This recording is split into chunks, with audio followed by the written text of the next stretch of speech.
Hi guys, and welcome to Piano and Keyboard Artist, where we discuss the artists related to pianos, keyboards, and synthesizers. And continuing with my Depeche Mode album review series, this is Violator, Part 1.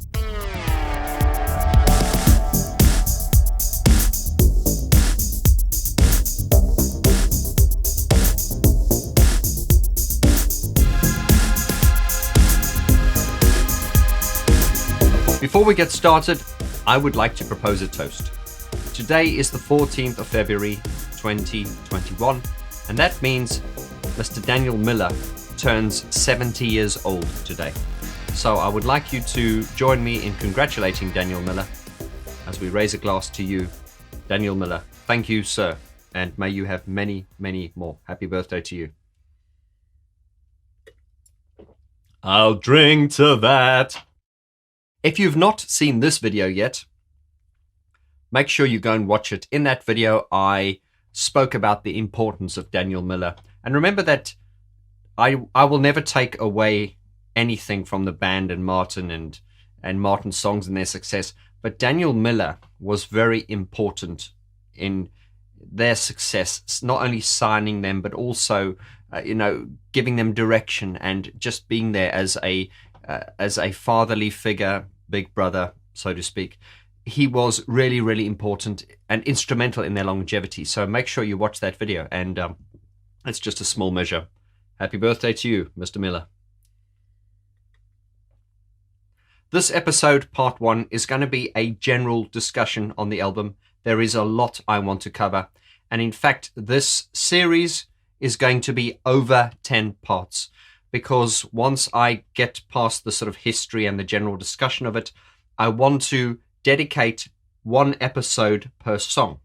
So, as you know, I've done in the previous album review series, is I will talk about the songs, the history, and then I will talk about the songs, the lyrics, and then I will break the song down using some of the original samples that I have, and then I will do the breakdowns on piano, as this channel is well known for doing. But to ensure that we can draw this out and get as much detail as possible, each episode will cover a song. So it's one song per episode. So this is going to be quite a long series. Something I'd also like to mention is a lot of you have asked me if I could play the original music in the background when I'm talking about this, the band. There's a reason I can't do that. I've explained it before and I will explain it again. If I were to be playing the music in the background from their records as I'm talking about them, YouTube, the algorithm will pick that up. And what it will do is it will basically mean that I cannot monetize the videos. And of course, the monetization that we get on the ad revenue for these videos, which is not much, is one of the only income streams I have. And that is the reason I cannot have their original music playing in the background. However, there is a way around that. And I would like to introduce my Patreon community to you if you've not heard about it. Basically, if you join my Patreon community, there are different tiers. The entry tier is only $2 a month, and that will allow you to watch Vaughan George Premium. What Vaughan George Premium is basically the same videos which you see here on YouTube, but they are slightly longer, with a little bit more detail, and they also have the addition of the original music playing in the background. So if I was to be talking about World in My Eyes, I would have that playing in the background for reference. This is the only way around it, and you getting onto the Patreon community is a great way to support this channel and to ensure the longevity of this channel.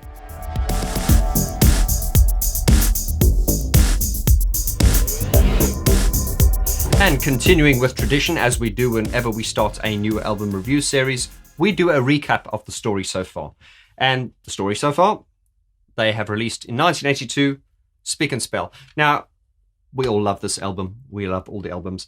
And I've always spoken about Speak and Spell as being a very honest album. And what I mean by that is there's no sampling or anything from here. Speak and Spell to me really is what I like to call from synthesizer to tape. There's no sort of like atmospheres or, found sounds or sampling. It really is just it's almost like a very polished demo. And that is what I love about this record. It's just its eyes wide open honesty and sincerity.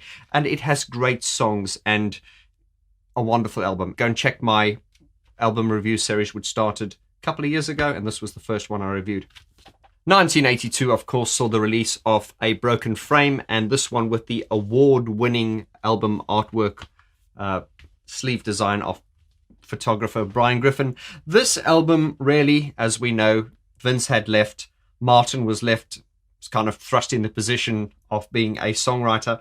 I also spoke about, I think because they were so young, you know, when you're young, you kind of like just go ahead with things. I think if they were older and Vince had left, that would have probably ended the band. But because they were so young, it was kind of like, yeah, I'll do it. I'll step forward. I always talk about Vince Clarke's departure being a very good thing because I love Vince Clarke. And if he didn't leave, we would have never got Yazoo and Erasure. And do I need to say more? The sound of this record obviously is very different to Speak and Spell. It has a lot more of a moody feel. And what I always loved about this artwork is this artwork, this cover, that grey sky. When you listen to songs like The Sun and the Rainfall, this artwork really fits well with it. I mean, The Sun and the Rainfall's got this really sort of moody sound, but it also has this hopeful light in it, which is synonymous with a lot of Gore's songs. They're not just dark. And of course, if you know the story behind this, check out my album review series when I interviewed Brian Griffin, and he talked about when he photographed this iconic photo. They were struggling, and then at one particular moment, you know, just for a brief second, you know, the skies came open and the sun came through, and this is the moment they caught. And this imagery just works perfectly together. But this also is a lot more atmospheric than Speak and Spell. Speak and Spell is a very from synthesizer to tape, as I say, like a polished demo. But this one is definitely an album that was quite risky because Vince Clarke had left as the chief songwriter, but they pulled it off, and I will always have a soft spot in my heart for this album, as I'm sure you will as well. 1983, we got this one, Construction Time again. Notice how there were not 4-year gaps in between each album at this stage. They were very prolific and they were very focused and they worked very, very hard. Now, this album was the first collaboration with Gareth Jones, and Gareth Jones, the co-producer of this album, really introduced them to sampling. This is where they really came into themselves. This is where they really made a statement, and this was the sort of point where they showed people, look, we're not a cheesy teeny bop boy band. We are serious. What I've said in so many of my album review series as before is that this album, and indeed the one after this and the one after that, you've got to remember how young they were. They were in their early 20s when they did this. And when I look at this, and I just think, there is no way I could have done this in my early 20s. There was a great sort of maturity and sort of like grown-upness about them. But then, of course, I keep giving a lot of credit to Daniel Miller and the great mentorship that he gave them. And indeed, Gareth Jones, as you know, who we've interviewed on this series as well, speaks very fondly of this period. And I think Gareth said that the first sort of gold disc he got was for Everything Counts. So this is a very, very important album to Gareth Jones. And Construction Time again is, of course, the album where Alan Wilder had now officially joined, and he was on this album. He was around about the makings of the previous album, but apparently he was not actually in the studio involved in that. And of course, he was involved in this. And this really was, as the title says, construction time again. It's almost like Vince has left. We're rebuilding from scratch. And this is kind of like the foundation, the core for the great Depeche Mode, which we have now. 1984 sees this one, Some Great Reward, once again with the sleeve design by Brian Griffin. As I say, Brian Griffin did the first 5 album covers, and you can see all those interviews I've done with him on those sleeve covers right here in the description below. This album, once again, upping the ante, taking the sampling and the sound a step further. The discussion they had before they made this album was they wanted to make this a harder, more edgier sounding record than the previous one.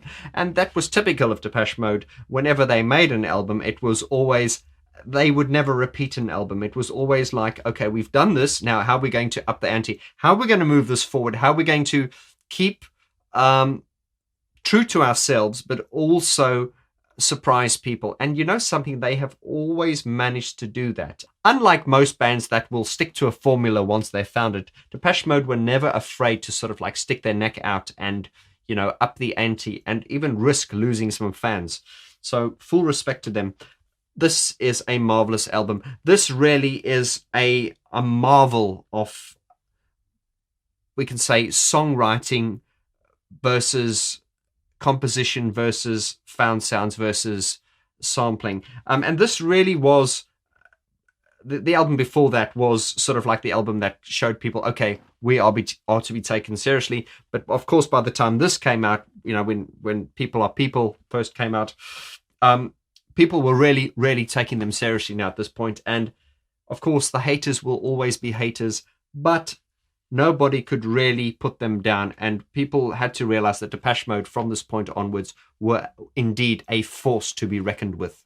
In 1986, Depeche Mode returned to release this masterpiece, Black Celebration. And I have said that the only reason I believe this album was released was because of Daniel Miller, and what I mean by that is, if Depeche Mode was signed to a major label following the success of Some Great Reward, they would not be allowed to release something like this. Because think of Some Great Reward when you had songs like People Are People, Master and Servant, which are quite sort of upbeat and dancey.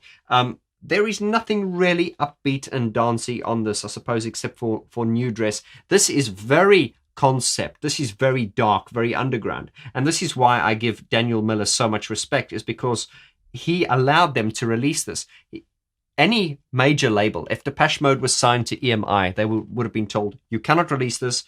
You know, it's too underground, it's too dark, there's nothing that will be played on the radio, and that would have probably been the end of the band. Indeed, Daniel Miller had that discussion with Martin when Martin presented his demos. He said, you know, it's too dark, it's too downbeat, it's not going to be played on the radio. Martin took offense to that, and I think he buggered off for a while and came back. But anyway, the rest is history. We got this, and this is one of my, and I'm sure one of your favorite Depeche Mode albums of all time. The boys returned again in 1987 to release this masterpiece, Music for the Masses, and this time they teamed up with producer Dave Bascombe, who was best known for producing songs for The Big Chair for Tears for Fears at that time. And I have said that if you listen to Shout, Shout, Let It All Out, and you listen to I'm Taking a Ride with My Best Friend, Never Let Me Down Again, there are sort of sonic similarities between the two, and I think that is down to Dave Bascombe. But Dave Bascombe was a co-producer, and he did help them bring out the best in themselves, and they produced this. And this is very much a fan favorite and one of the sort of top Depeche Mode albums in their catalogue.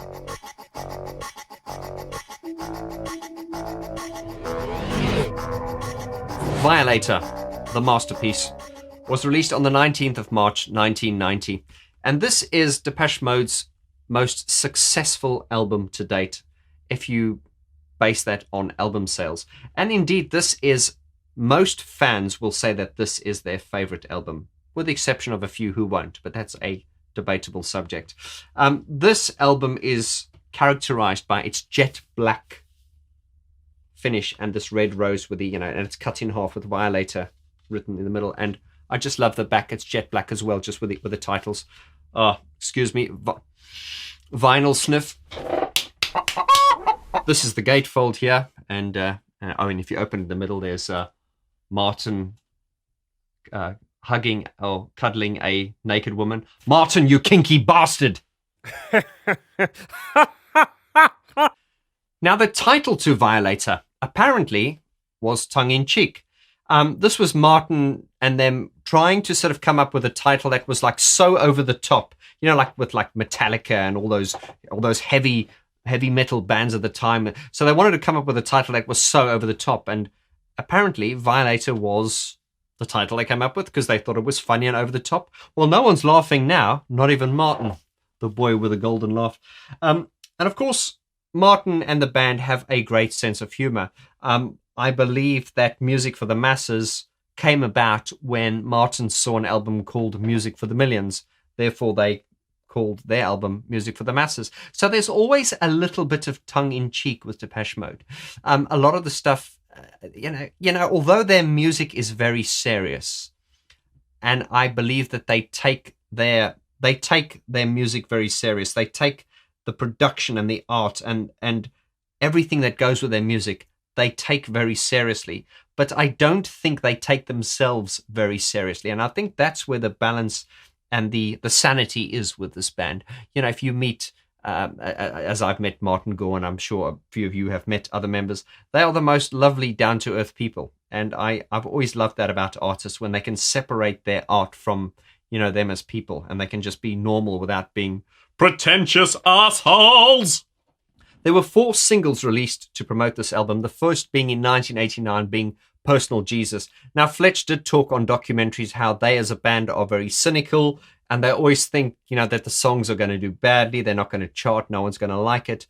But as Fletch said on that same documentary, that Personal Jesus turned out to be the top-selling 12-inch in Warner Brothers history, and indeed Personal Jesus was a groundbreaking record. And everything about that record said, here's Depeche Mode, but in a way you've never ever heard them before. And they continued to do this with every album after that as well.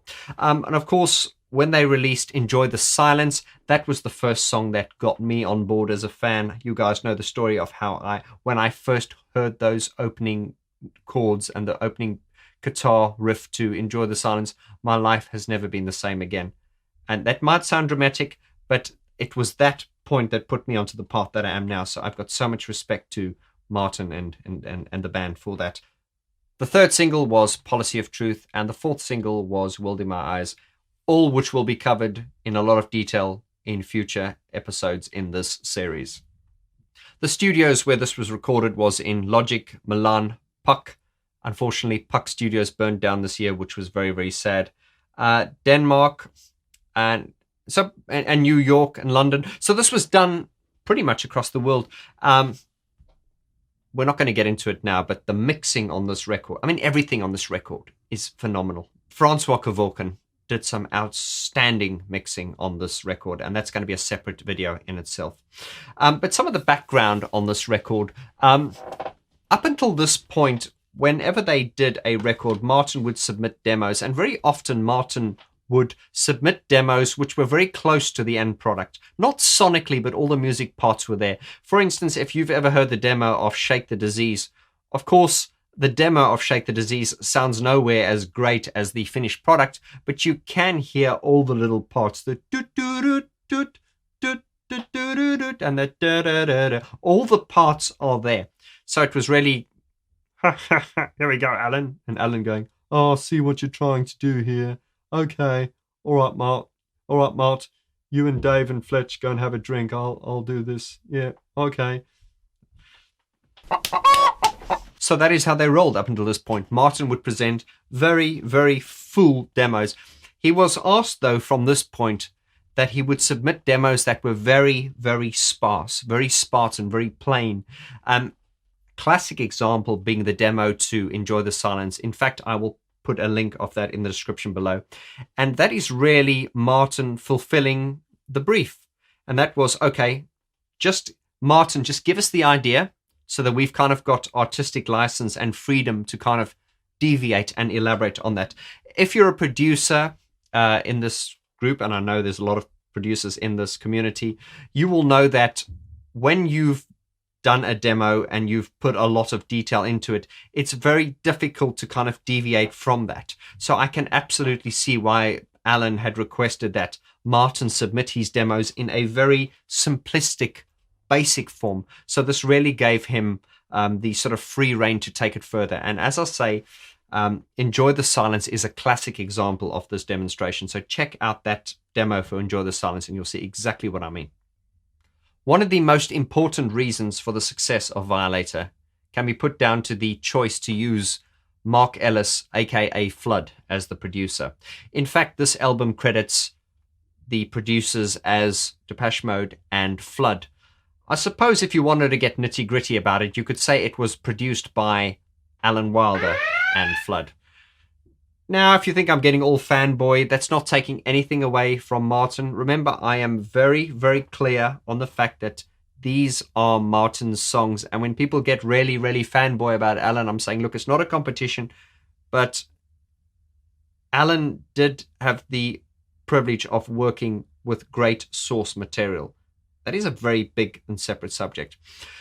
But really all you need to know is that the combination of Mark Ellis, Flood, and Wilder was like a match made in heaven. It formed the foundation to the next album as well, the momentous Songs of Faith and Devotion. Flood had the know-how and the knowledge. Remember, Alan was classically trained, so he had all these sort of, he could take an idea, and because he had not only the talent, remember I've said if Alan didn't study music, I believe he would still be brilliant, but he happens to have this natural ability which was amplified by his classical training. And then meeting someone like Flood, who is, not only a boffin, he also understands musical ideas. Alan Wilder spoke in a documentary how they liked Flood. He seemed like the perfect idea because Flood understood what they call screwdriver work. Like he knew how to program a sampler. He understood music production. He understood arrangements. There are different types of producers. Some producers are just very technical. Some are very sort of, they're more engineers. But Flood really was a producer that understood composition. He understood programming of, not only programming of the song from a MIDI point of view to the end product, but he also understood sampling, and he was just very, very technical. He understood analog synthesizers. He understood modulars and everything. So he was really a 360 producer, and he taught Alan a lot. Because Alan, obviously being a genius musician, coming in there with these great ideas, going, okay, I'm going to work with Flood. Flood, this is what I've got in mind. How do we do it? And that is how I think this transpired, is that Alan was left to take Martin's songs. Martin, you and Fletch go out to a pub. Yeah, Dave, go along.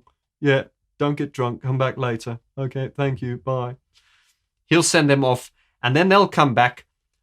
And while they're away, while the children are away, Uncle Alan and Uncle Flood will work on these songs. So they've got great songs, thanks to Martin, and they will work on this. So Alan can go, okay, this is the idea. I know what I want it to sound like, but I don't quite technically know how to do it. Flood, how do we do this? And that's where it started. And I believe that working with Flood is what made Alan a far better producer. And I'm sure that Flood learned a lot from Alan too. Why is Mark Ellis called Flood? Here's a bit of useless information for you. Apparently, back in the day when Flood just joined a recording studio, he started off as a T-boy, as you do when you're trying to get into studios. And what do you do when you get into a studio? You sweep floors and you bring biscuits to the control room and you make tea. And apparently he used to overfill the cups so much that they used to flood the saucers, and that's apparently how he got his name Flood. Don't know if it's true, but it's a good story, you've got to admit. We will have a separate video on the sound of this record, but just briefly speaking, I always marveled by the organic sound of Violator. And what I mean by that is, of course it's made with synthesizers, but the sounds sound really from the earth. What do I mean by that? It's just that it doesn't have that diggy kind of like synthesizer-y type sound, which is very obviously synthesizer. It has like sounds in there that you go, okay, what the hell is that sound? You know rationally that it is a synthesizer. And there are many examples of that. But this to me just has a very round, a very sparse, a very organic sound. It has a very techno-y type sound. And when I say techno-y, I don't mean boom, boom, boom, boom, boom.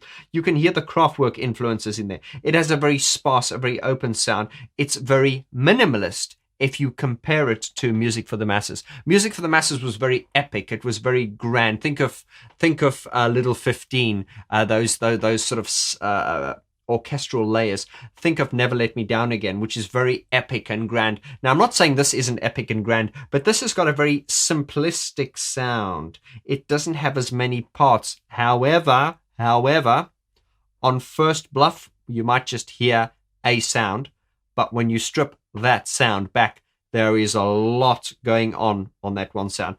This album just breathes. It's not cluttered. It's open.